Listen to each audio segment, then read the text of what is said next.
Hi everyone and welcome back to Reading Narratives with me. So today is actually our last day of reading narratives together because it is the last week of term. And when we are reading today, I want you to remember, because you guys are experts now at these three main parts in a narrative, I want you to listen carefully for the three main parts we've been learning about the last few weeks. So remember, first of all, that a narrative is just a story. It is a story that has these three main parts. So remember, the first part is a orientation. That's it. Well done. Orientation. Then the next part is the complication. And the last part of the story is the resolution. Remembering that the orientation tells us about the characters in the story. The complication is when the problem happens in the story. And the resolution is when the problem gets solved. And that is the conclusion of the story. So the ending of the story. So today we're going to be reading the story Cinderella. And remember, listening really carefully because the teachers have some activities for you to do once we've finished reading the story. So I'm going to start reading now. So put your listening ears on and listening for those three main parts. Cinderella. I'm going to get comfy so you guys can see the book. Cinderella. There was once a young woman named Ella who was as kind as she was beautiful. I think this one, Ella. She lived very happily with her old father. This is her father. Until he married a woman with two daughters of her own. I think this is the woman he married with the two daughters here. The daughters were bad-tempered, selfish, and they treated Ella unkindly. Oh, that's not very nice. Let's keep reading. When Ella's father died, well, that's very sad. Ella's life became even worse. "You can do all of the housework," cried one stepsister, "and wear our old dresses. You do not need to wear anything better," they said in a nasty voice. "And you can sleep by the fireplace in the kitchen," said the stepmother. Because Ella was often covered in soot and cinders from the fireplace, her stepsisters laughed at her and would often call her Cinderella. Oh. One day the prince announced that there would soon be a wonderful ball at a palace. At the ball, he would choose his bride. He sent invitations throughout the kingdom. "Oh, I know he will want to marry me," said one stepsister. "No, me," said the other sister. The story there. "May I go to the ball too?" asked Cinderella quietly. Her stepsisters and stepmom laughed. "Ha ha ha, you, don't be silly." On the night of the ball, Cinderella helped them put together their most beautiful dresses and their finest jewels. She brushed and curled their hair. Then they left without even saying goodbye or thank you. That's a bit sad. Let's get this part. Sorry. The book fell apart, so we've got to make sure we can put that in. Cinderella sat and sobbed. She was so upset. She really wished she could have gone to the ball. "Oh, I wish I had beautiful clothes and could go to the ball," she cried. Suddenly, to Cinderella's amazement, a kind-looking woman appeared. Wow, she's beautiful. "Do not cry, Cinderella," she said. "I am your fairy godmother. You will be ready to go to the ball as soon as you bring me a large pumpkin, 6 mice, and a lizard." Ooh, I wonder what she's going to do with a pumpkin, 6 mice, and a lizard. Let's keep reading. Cinderella did as she was told.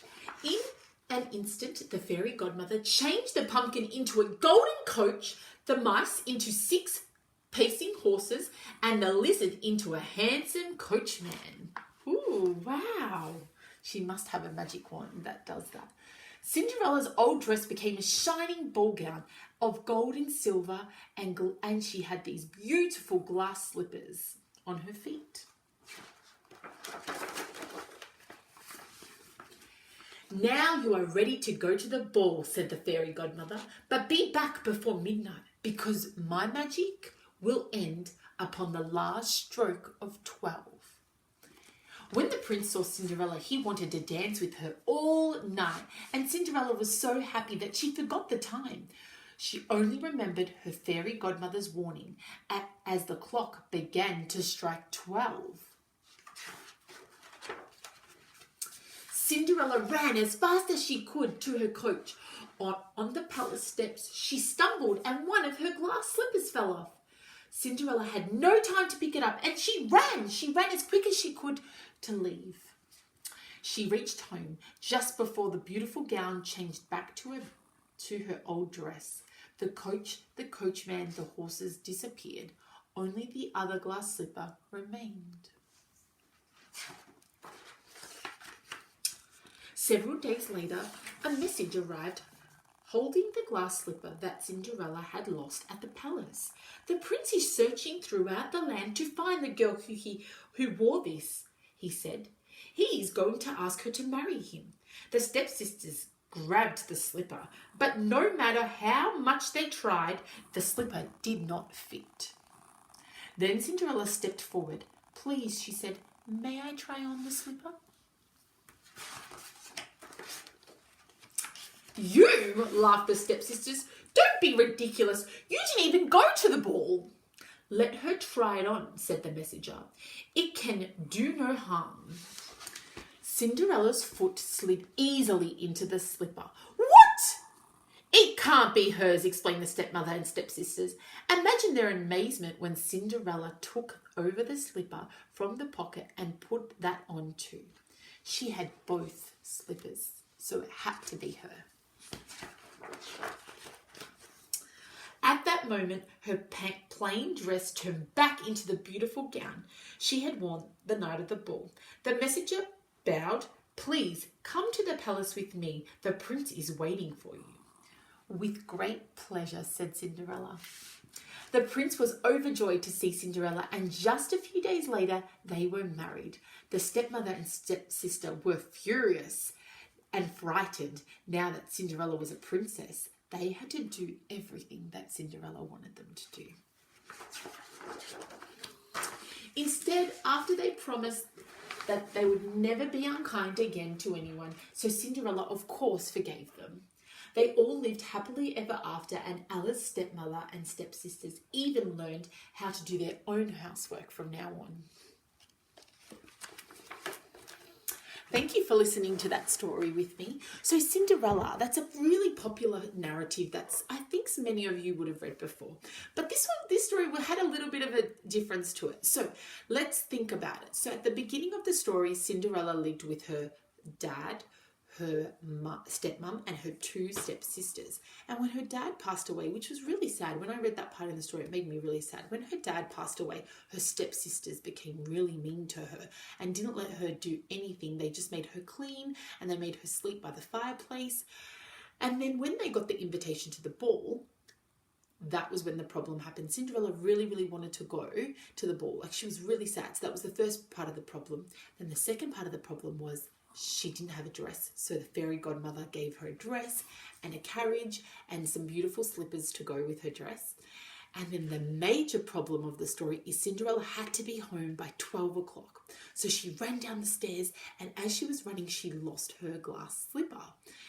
And then that's when the resolution of the story comes in, because the resolution of the story is that the man came around to everyone looking for Cinderella, and they found her. They found her by trying on the slipper onto her foot. So when they tried it on, the stepsisters, it didn't fit, but when Cinderella tried the slipper on, it fit perfectly, and she had the other slipper to match. And at the end of the story, Cinderella becomes the princess with the prince, and the stepsisters learn to be more kind and more friendly and do their own housework. So everyone at the end of the story was really happy. Thank you for reading with me. I hope you liked this story, and I hope that you remember these 3 parts that make up a narrative when you do your activities. Have a good day, everyone.